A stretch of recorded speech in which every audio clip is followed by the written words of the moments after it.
Se o Bitcoin repetir esse padrão histórico, podemos ver ele em US$ 119 mil até dezembro de 2024. Eu estou falando do seguinte movimento: se observarmos o retorno médio que o Bitcoin tem no quarto trimestre de cada ano, chegaremos à média aqui de 88,84% de alta para o Bitcoin no quarto trimestre de cada ano. Aqui a gente pode observar que no primeiro trimestre temos uma média de 56% de alta, no Q2, ou seja, segundo trimestre, temos uma média de 26,89% de alta e no Q3 uma média de 6,04% de alta. No Q4, como eu falei com vocês, o quarto trimestre, nós temos uma média aqui que poderia levar o Bitcoin, se pegarmos o valor atual dele e somarmos aqui com essa média de 88,84%, na casa de US$ 119 mil até o final de dezembro de 2024. Mas um outro ponto interessante de observarmos aqui é pegarmos o desempenho do Bitcoin no quarto trimestre de cada ano em ano de halving, como por exemplo 2016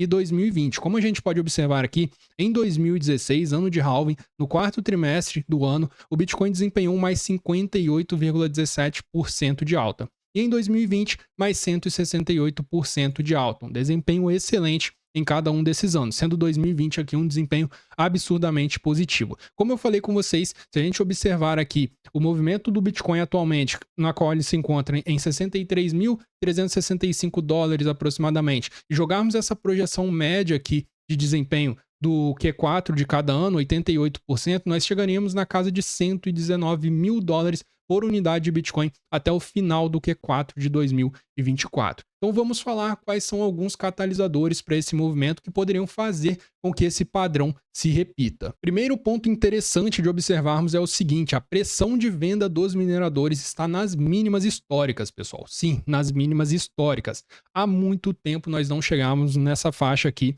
de 0,45 de pressão de venda dos mineradores. Podemos observar aqui agora o seguinte, olha só, se a gente traçar uma linha aqui um pouquinho torta, claro, confesso que a linha está um pouquinho torta, mas se a gente observar aqui, a gente consegue enxergar que nós estamos nas mínimas históricas da pressão de venda dos mineradores. Um valor alto aqui seria 1,19, um valor baixo 0,46, e nós estamos abaixo do valor baixo. A pressão de venda dos mineradores atualmente está em 0,45, então estamos em um valor extremamente baixo aqui. Muito disso se justifica pelo custo atual para minerar um Bitcoin, que está na faixa de US$ 70 mil. O BTC está em 63 mil. O custo para minerar é 70 mil, então não faz sentido os mineradores continuarem vendendo. É claro que eles vão segurar e quando se tornar rentável que eles vendam, eles voltam a vender. Mas no momento a pressão de venda dos mineradores, que foi um grande catalisador para aquela queda recente que a gente presenciou no mercado cripto, muitos mineradores capitulando, realizando lucro, fazendo a troca de equipamentos que sempre acontece, foi um dos grandes catalisadores para a queda. Isso, até o momento agora, acabou, pessoal. A venda dos mineradores, a pressão de venda dos mineradores acabou, como a gente pode observar aqui. Um outro fator interessante para a gente observar aqui é que as entradas dos ETFs voltaram a subir. Como a gente pode observar aqui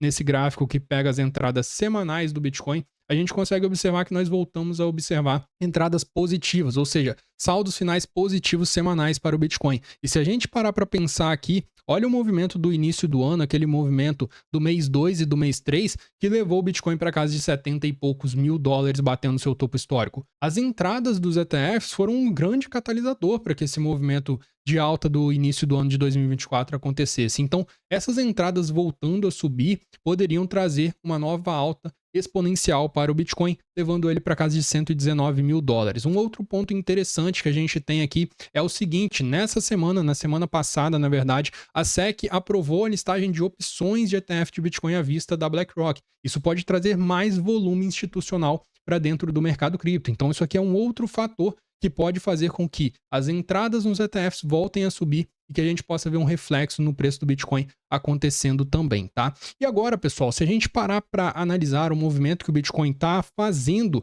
nesse ciclo, ele é o seguinte, tá? A gente teve o seguinte movimento antes do halving, que foi o Bitcoin fazendo algo histórico, batendo o seu topo antes do halving acontecer. Isso nunca tinha acontecido antes. Todas as vezes que o Bitcoin rompeu o seu topo anterior, do ciclo anterior, foi ali em um período de cerca de 5, 6 meses depois do halving. Porém, nesse ano de 2024, como eu mostrei para vocês, no início do ano nós tivemos um catalisador que nunca tinha acontecido antes. que foram os ETFs de Bitcoin.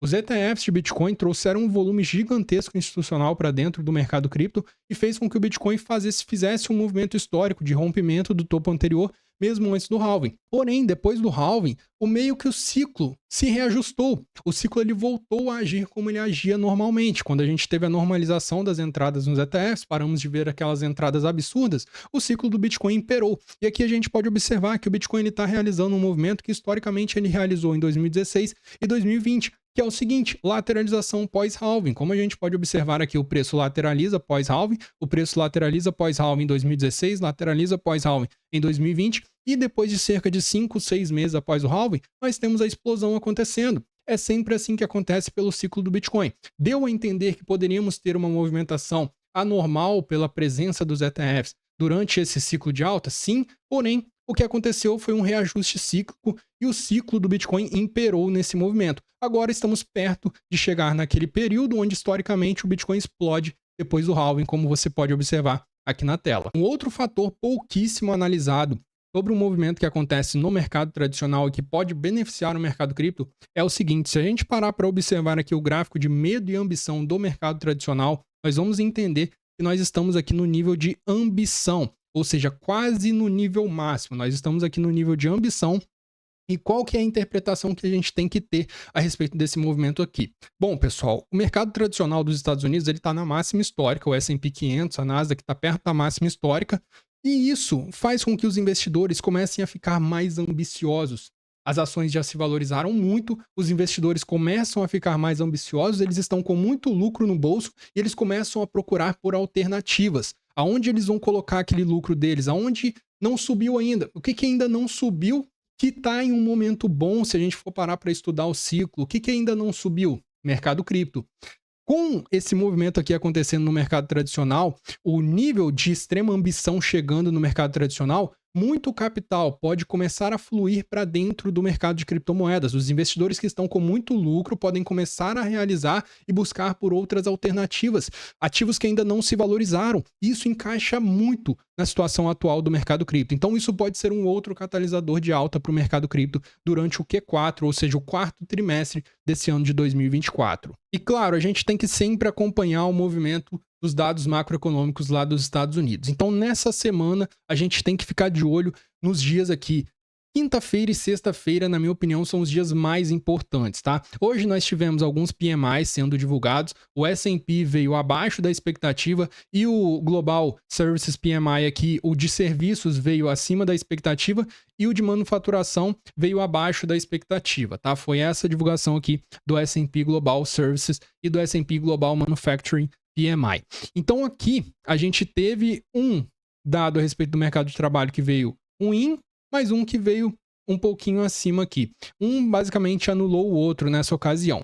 Amanhã, ou seja, na terça-feira, não sei quando você está assistindo esse vídeo, na terça-feira nós temos a confiança do consumidor, que é um dado aqui interessante para a gente entender como que o consumidor está se sentindo nesse movimento atual do mercado. Na quarta-feira, nós teremos aqui vendas de imóveis novos, que é um ponto aqui que a gente pode utilizar para entender como que está o sentimento do consumidor também, porque se mais casas estão sendo vendidas é porque as pessoas estão com mais dinheiro no bolso. Se as pessoas estão com muito dinheiro no bolso, não existe recessão. Não existe recessão com todo mundo cheio de dinheiro no bolso. Recessão é um movimento ali onde a economia está fraca. Então, se tem casas novas sendo vendidas, se as pessoas estão buscando comprar casas, buscando comprar imóveis, se o sentimento do consumidor está alto, não estamos em um momento de recessão. Agora, na quinta-feira, nós temos aqui um dos dias mais importantes. Como eu falei, quinta-feira e sexta-feira são os dias mais importantes, na minha opinião, tá? Nós temos na quinta-feira o PIB do segundo trimestre de 2024, o PIB final do segundo trimestre de 2024, muito importante esse dado aqui. Nós temos pedidos iniciais de seguro-desemprego, que precisa continuar nesse padrão aqui de 220, 230, no máximo, não ultrapassando 250, para não ligar alertas ali a respeito do mercado de trabalho nos investidores. E nós temos o presidente Powell, presidente do Fed, Jeremy Powell, falando também, fazendo um discurso às 10h20 da manhã aqui na quinta-feira. E na sexta-feira nós temos o PCE para ser divulgado, a inflação PCE. Como o Powell já deixou bem claro, o foco principal agora está sendo o mercado de trabalho, porém a inflação ainda não foi deixada de lado. o Fed ainda quer controlar a inflação para que ela chegue na faixa de 2,0%. Então, esses são os dados econômicos da semana que precisam ser acompanhados devido à fragilidade atual do movimento da economia lá dos Estados Unidos, iniciando um corte de juros com um corte 0,50, que não é usual